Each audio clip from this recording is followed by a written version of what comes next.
Yes.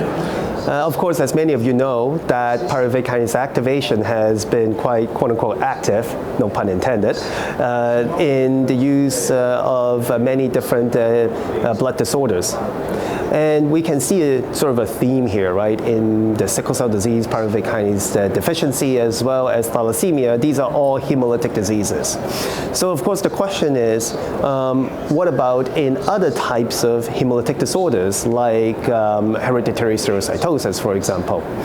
And so my colleagues and I, we embarked on creating a study called Satisfy to satisfactorily answer this particular question. The purpose of this study is to examine whether Mitapivat, which is a pyruvate kinase activator, can improve the hemolytic outcomes as well as hemoglobin parameters in patients with either a membranopathy or congenital dyserythropoietic anemia type 2, which we all know is also quite a hemolytic disease. The inclusion criteria here is a little different than, say, other studies that we may have encountered.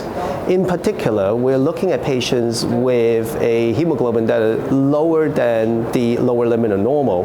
But for patients with a hemoglobin above 10 grams per deciliter, they need to also have evidence of hemolysis or splenomegaly or symptoms associated with hemolysis.